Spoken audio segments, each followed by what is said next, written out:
أخي رأتان، انتبه منيح على مهك. بدي إياها بأمان، بدي بعدها عن الكل وعن المدينة وحتى عن حياته، لأنه بيلاحقها على طول. شو قلالي اللي بينوثق فيهم هالأيام، وأنا حطيت ثقتي فيك اليوم. طولي بالك، كوني واثقة تماماً إني ما رح أخذلك ولا رح خليكي تنزلي. ومهك بنتي مثل ما هي بنتك، لهيك ما تقلقي عليها بنوب.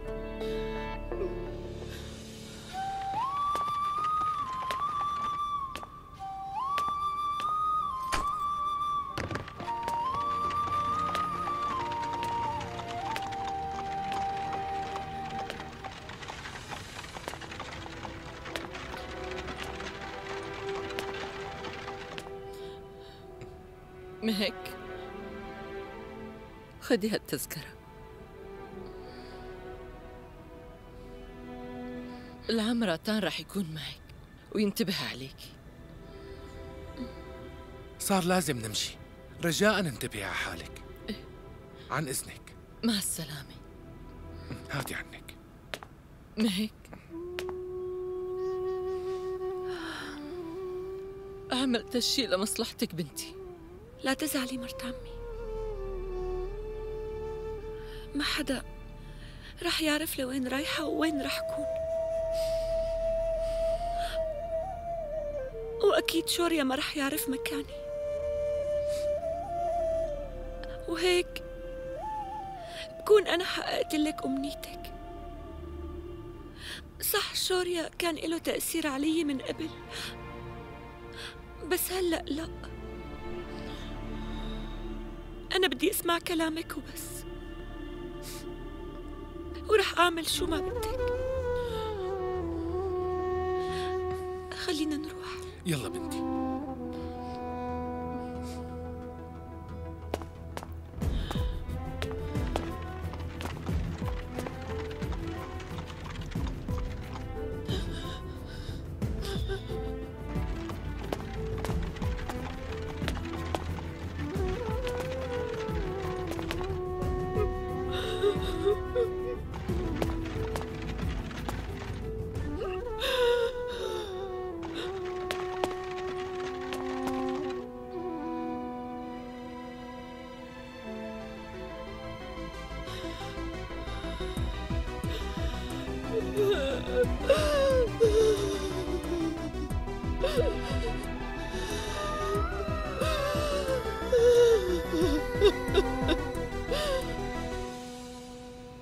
ما لقيت مهك برا، والجيران ما بيعرفوا وينها، وما عم ترد علي. وين بدها تكون راحت؟ ها؟ وين بدها تكون راحت؟ مهك مو بالبيت.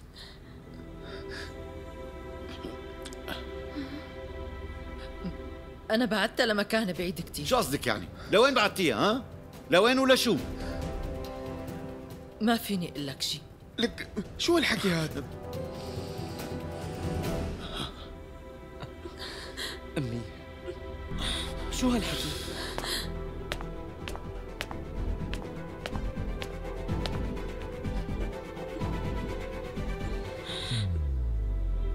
فحصيه منيح.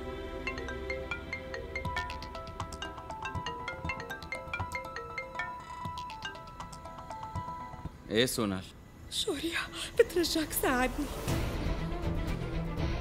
وقالت كمان انه هي بعتتها لمكان بعيد. شوريا ما هيك بحاجتك.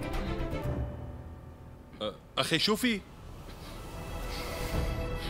استاذ لا شوريا شو عم تعمل؟ على مهلك، ما بصير، طول بالك يا شوريا، على مهلك.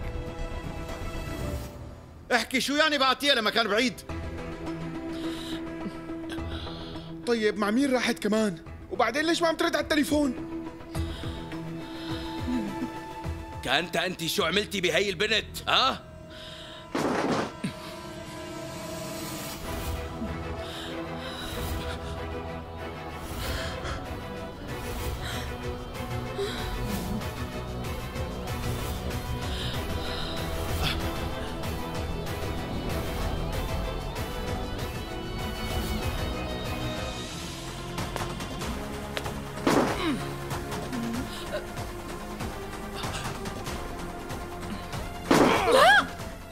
بدك؟ هي كيف تجي تعمل هيك؟ شو؟ قلت لك خليك بعيد عن امي، ما بتفهم بالحكي انت؟ شوريا وقف الجنان ها؟ لا انت شو عم بتسوي؟ بدك تريك ابني؟ وين راحت مهك احكي؟ تريك الولد عم يلا نشوف. شوريا لو خليني امشي بلا مشاكل. اذا ما قلتي وين رح تنتبهي على هالعمله. شوريا شوريا عمل لك اتركه. شوريا لا تعمل هيك بترجاك، اترك موهيت بحاله.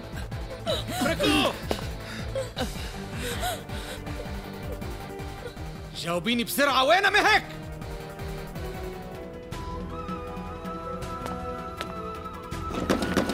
لك يا شوريا كسرت البيت. شوريا شو اللي صاير لك اليوم؟ حدا يفهمني شو صار له هاد؟ بسرعة اتصلوا بالشرطة خلوها تيجي تاخده. بدي جواب سريع. وين راحت مهك؟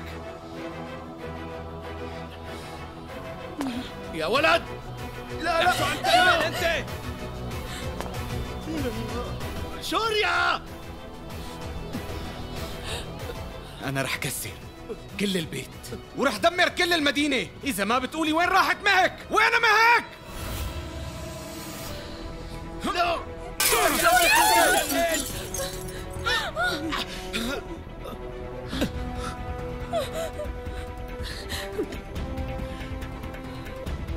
شوريا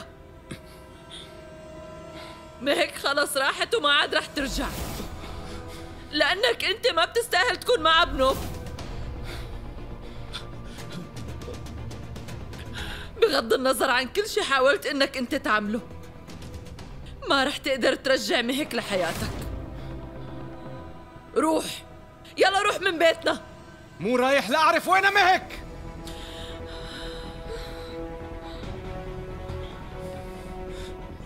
شوريا لا تعمل هيك.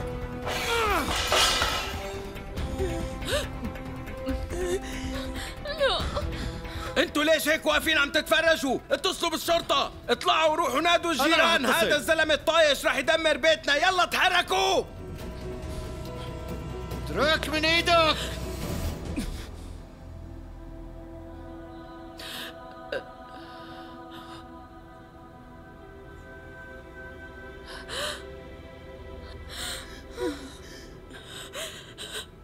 झूठा जगरैन बसेरा साचा दर्द मेरा मृग तृष्णा सा मोह पिया नाता मेरा तेरा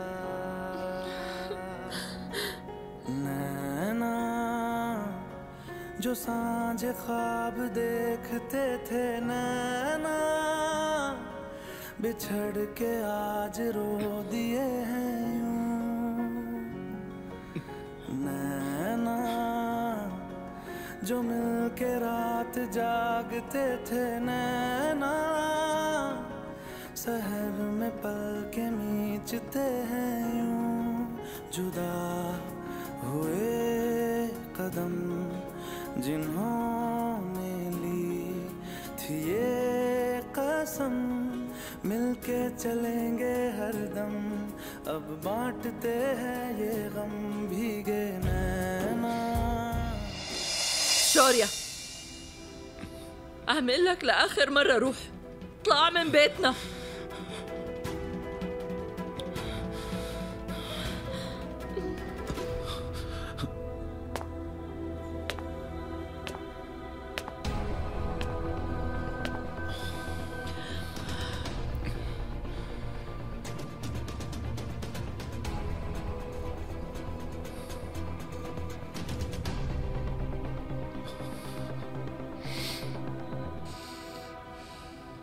أنا كنت رح دمر هذا البيت فوق راسك، بس حظك حلو،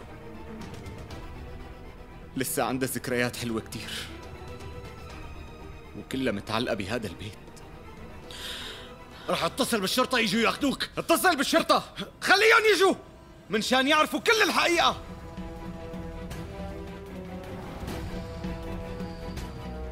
تفضلي. انت لسه ما خبرتي عيلتك شو هي الحقيقة. انت ما بتخبي شيء عن عيلتك صح؟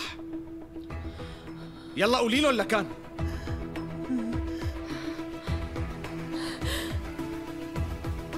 بيدي، مو كنتي فخورة بكنتك الكبيرة؟ اسأليها، يلا اسأليها إذا أنا اللي خطفتها. ليش هيك كذبتي وبعتيني على السجن؟ ليش اشتكيتي كذب ضدي؟ عندك الجرأة لتحكي هذا الشيء؟ ولا أنا اللي لازم خبرهم؟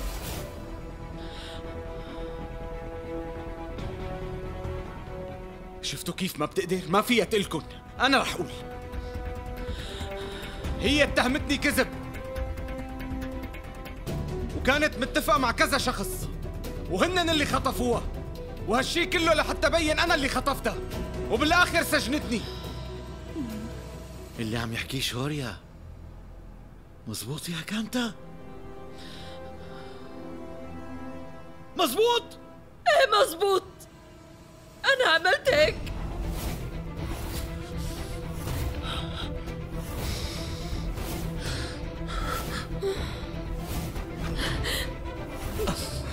ويلي عملته مع هذا الرجال صحيح كمان، ولحد هلا وأنا عم حاول خلي مهيك البريئة بعيدة عن هالرجال المتكبر. جرحت مهيك من قبل وخليتها تزعل كتير، بس ما رح خليك تجرحها مرة تانية. اسمعني، أنا ما بيهمني إنك تدمر حياتك أو العالم كله، بس مهيك ما رح تكون إلك وأنا عايشة.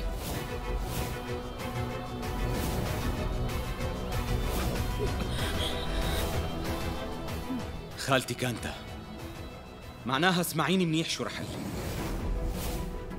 طالما أنا عم أتنفس حبي لمهك رح يستمر، ورح دور عليها لآخر نفس فيني. ما بيهمني وين رحتي خبيتيها عني، يوم واحد خلال 24 ساعة رح لاقي مكان مهك، وهذا وعد مني إلك.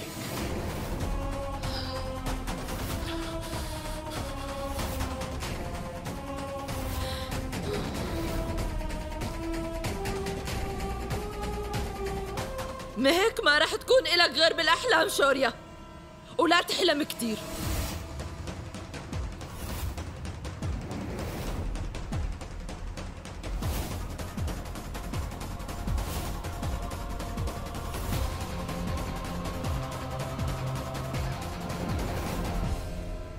شكراً كتير إلك لأنك بعدتي مهك على مكان بعيد، ومن اليوم صار فيكي تعتبري حالك إنك زوجتي مهك، لأنه لما لاقي مكانها رح آخدها على بيتي فوراً.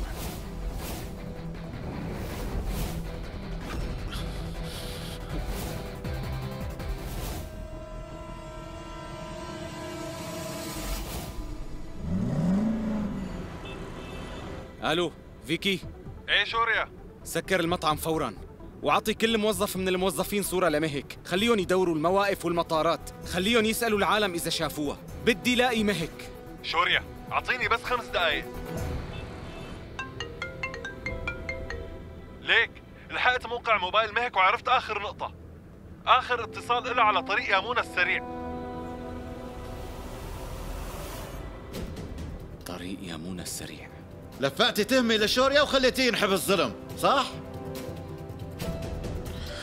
وبعدها بعتي مهك لمكان بعيد بدون ما تخبرينا. معقول هذا التصرف يا كانتا؟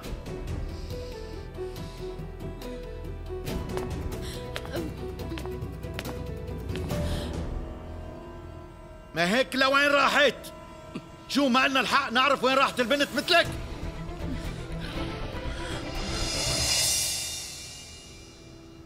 ما بيهمني شو مفكريني أو أنا شو برأيكم، بس قلب الأم عم يقلي إنه معي حق. شوريا مو بس خيارها الغلط، هو خطر عليها، وأكيد رح يدمر حياتها إذا صار جزء منها، ولازم تفهم هالشي.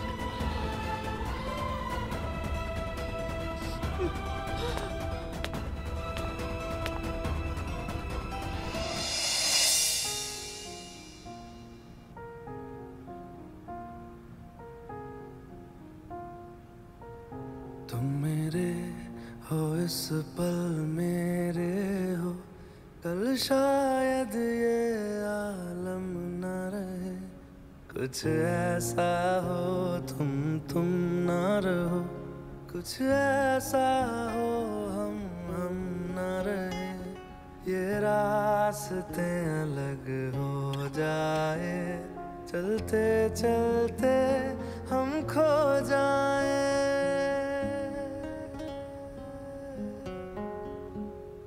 मैं फिर भी तुमको चाहूँगा, मैं फिर भी तुमको चाहूँगा, मैं फिर भी तुमको चाहूँगा, मैं फिर भी तुमको चाहूँगा।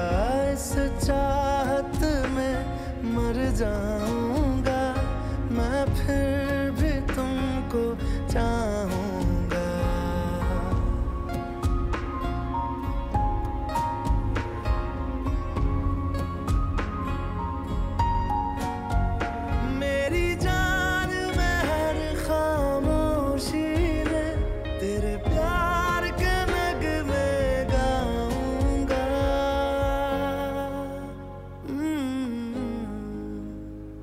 मैं फिर भी तुमको चाहूँगा, मैं फिर भी तुमको चाहूँगा। इस चाहत में मर जाऊँगा, मैं फिर भी तुमको चाहूँगा।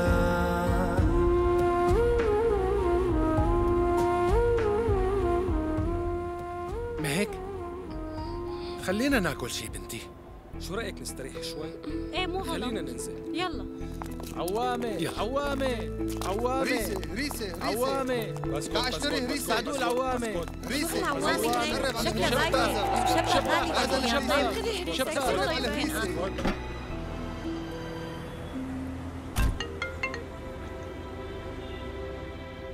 ايه فيكي، أكيد هذا هو الموقع الصحيح؟ تأكد. يلا امشي خلصينا. شو؟ لا تعيطي، ليش بتضلوا بتتخانقوا؟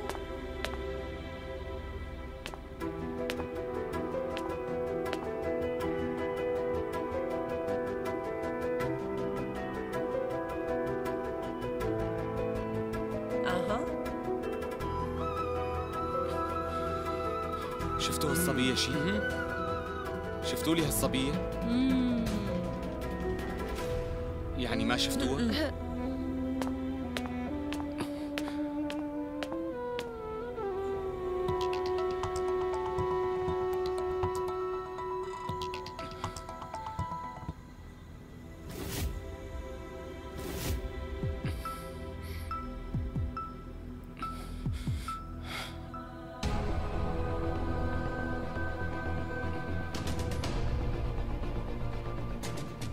مهك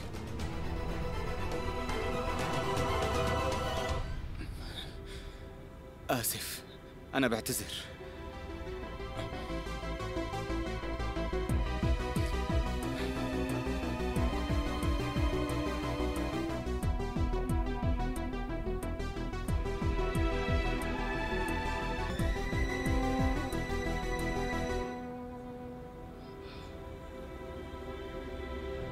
يلا بنتي، لازم تاكلي شيء.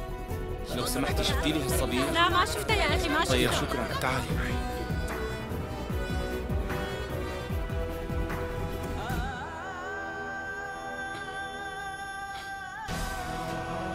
لو سمحت شفت لي هالبنت شي؟ صدقني ما شفتها. خذ لك بالون. متأكد إنك ما شفتها؟ لا ما شفت. حاول تتذكر.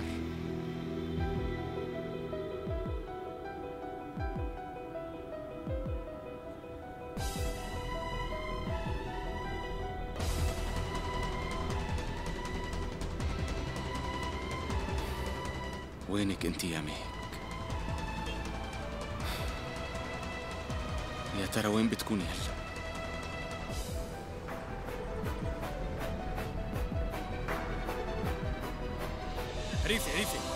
عريسة قرب مهك بنتي، مرت عمك بدها تحاكيكي.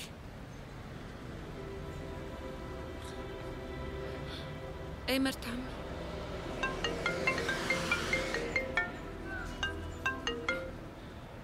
ايه فيكي، انت منيحة؟ وين صرتي بنتي؟ أنا منيحة مرت عمي، لسه 3 ساعات وبنوصل على آجرا.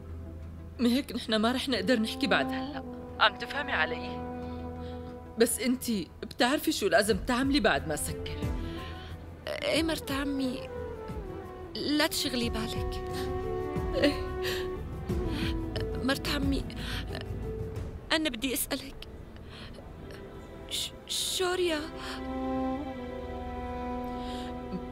شوريا طلعوه من السجن.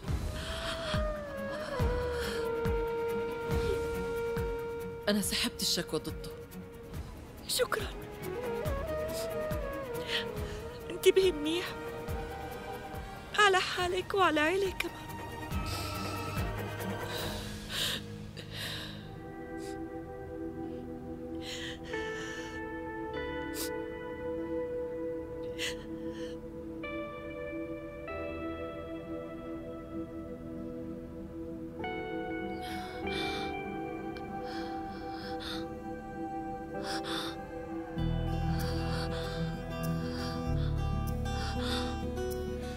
شوريا هي ردت على اتصال بس من دقيقتين، دور عليها منيح، بعيدة عنك بس 100 متر.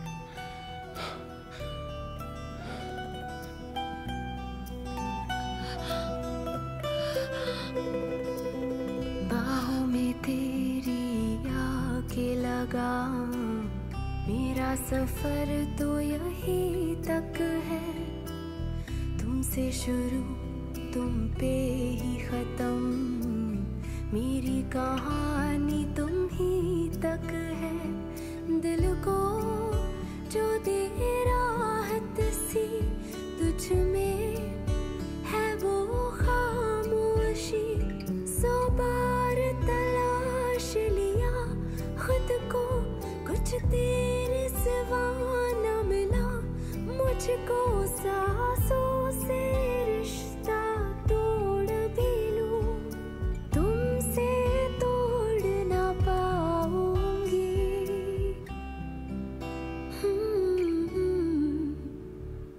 मैं फिर भी तुमको चाहूंगी, मैं फिर भी तुमको चाहूंगी, इस चाहत में मर जाऊंगी, मैं फिर भी तुमको चाहूंगी।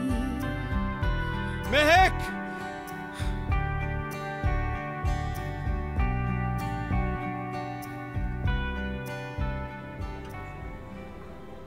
مدام، شوريا اجى على الاستراحة وأنا هلا عم لاحقه.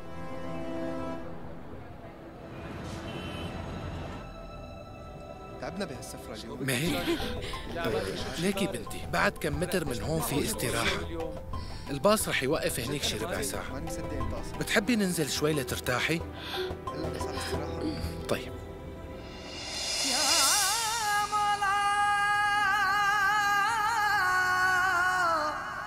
مولا مولا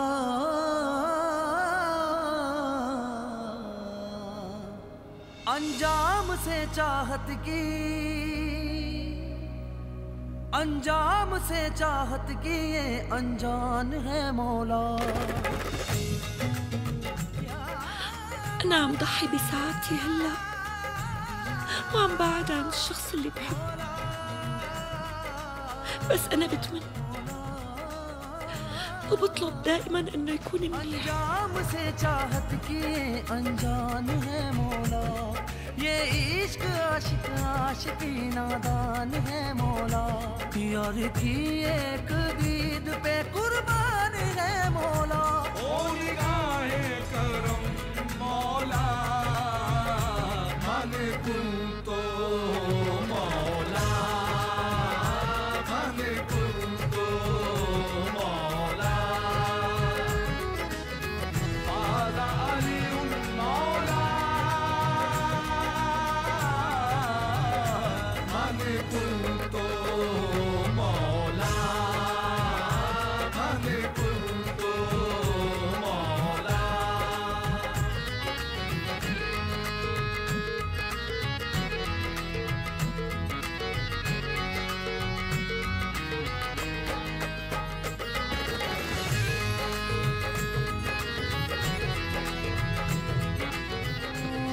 شو دخلك انت؟ خلصتي يا بنتي؟ ساعدوني. يلا امشي.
مهك مهك بنتي خير شبك؟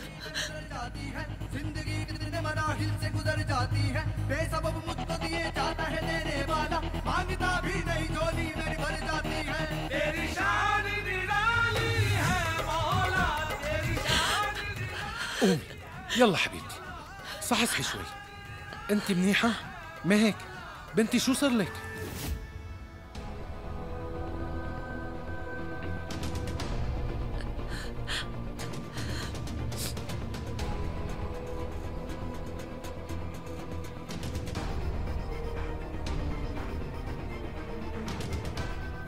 مهك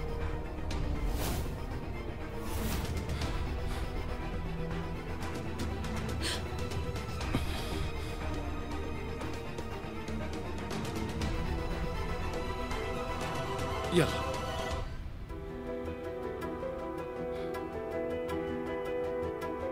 مهك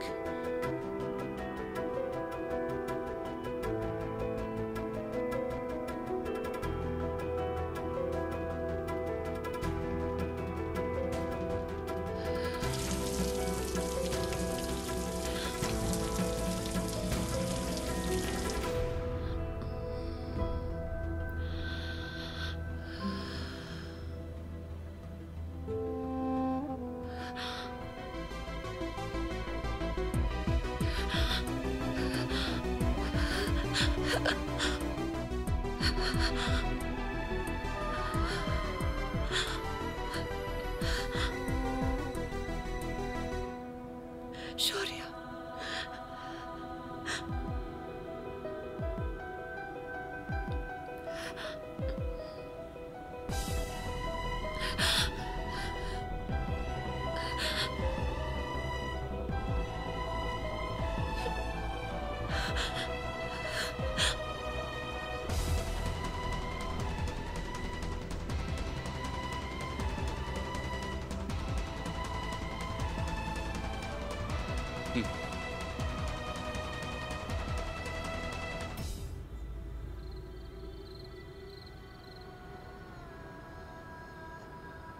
مهك بنتي، أنا رحت واشتريت لك شريحة جديدة، تفضلي.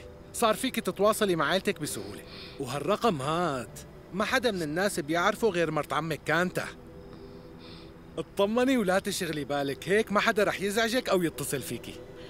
أنا حابة شغل حسابي من تليفوني وأحكي منه مع رفقاتي.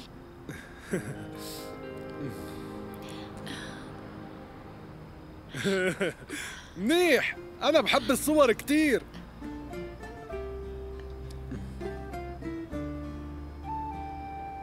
أنا نزلت لك صورة هلأ عمي، بس ما تخاف، الصورة كتير حلوة.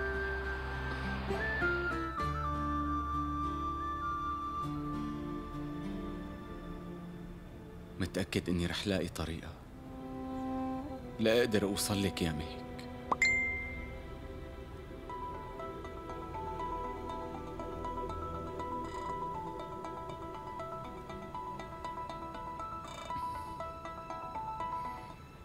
انت بتعرف انه مهك ورثت فنون الطبخ عن امها. كل ما كانت امها تعمل وصفة جديدة تسجلها باسم صلصة الباذنجان، شوربة البازيلا، شوربة البازيلا. أنا ما بعرف إنها لمهك، بس حاسس إني بعرفها من زمان كتير.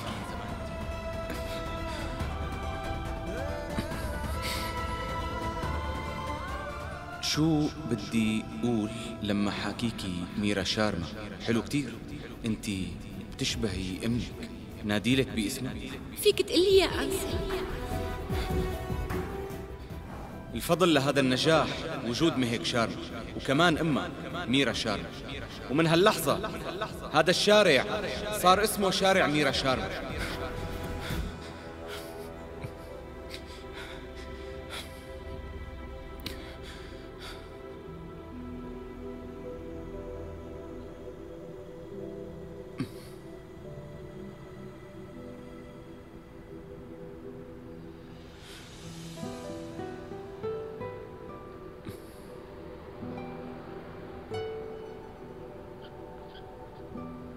مرحبا، كيف صحتك؟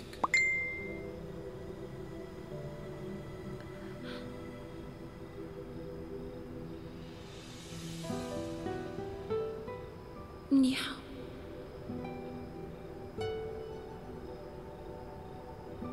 انت كيفك؟ صار لنا زمان ما حكينا مع بعض، فتحت بعد 4 شهور. وانتي؟ ايه بصراحة كنت مشغولة شوي. شو صاير؟ مبينة زعلانة. لا ما فيني شي، أنا منيحة. لا تكذبي علي، قليلي شو صاير. زعلانة لأني تركت بيتي وتخليت عن عائلتي وعن حياتي اللي تعودت عليها، وتركت وراي الإنسان اللي بحبه. معناها أنت ما بتحبيه، وكمان عم تتخلي عني وما خبرتيني. في شغلات كتير تغيرت بآخر 4 شهور. أنا لقيت حدا مميز كتير.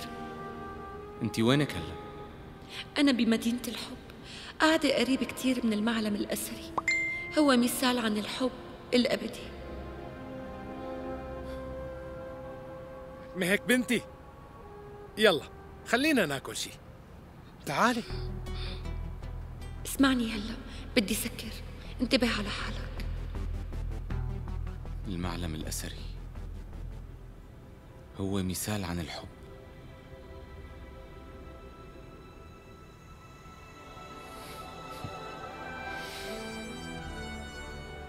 أنا قطعت وعد إني رح لاقيكي. بعد 24 ساعة رح كون جنبك مهك.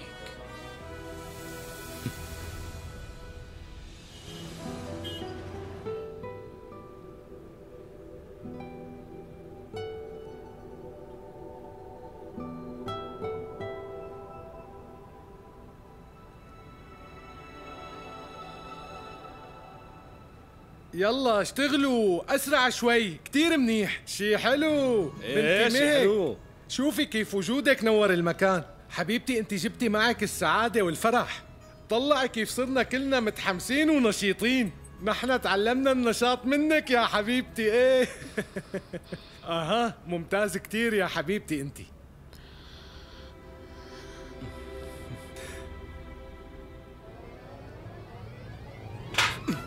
شبك استاذ، انت لازم تعلق لوحة برا مشان الناس اللي ما بتفهم، او اعطيني شي تاني لحتى اشتغله. ها؟ انت شو عم بتقول؟ شو اللي صار؟ ها؟ صدقني انا ما عملت شي. في واحد ما بيفهم اجى على مطعمنا وقال انه الاكل مالح كتير. هو بده الطباخ وعم يصرخ برا حتى يشتكي عليه. عن جد؟ شي حلو في حدا اجى على المطعم حتى يهدد؟ انت انتظر هون، انا رح روح اتفاهم معه. لحظة عمي، ليك أنا اللي عملت الأكل وأنا اللي رح شوفه. بس اسمعني شوي، مين هذا الزبون؟ ليكو هو قاعد بهديك الزاوية. خلص أنا بحكي معه.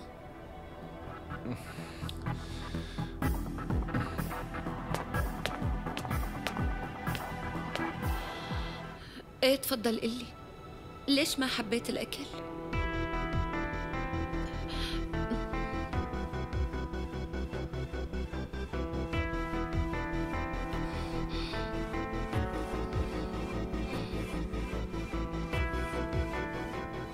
ما في أي شيء غلط، طعمته مميزة ومانه مالح. شو المشكلة؟ مزبوط، طعمته مميزة، بس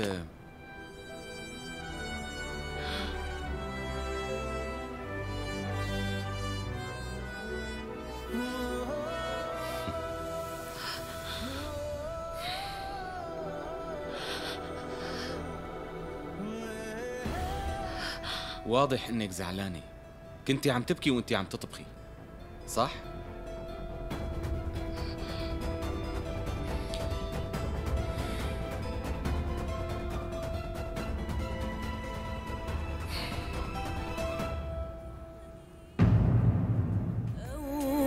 فقير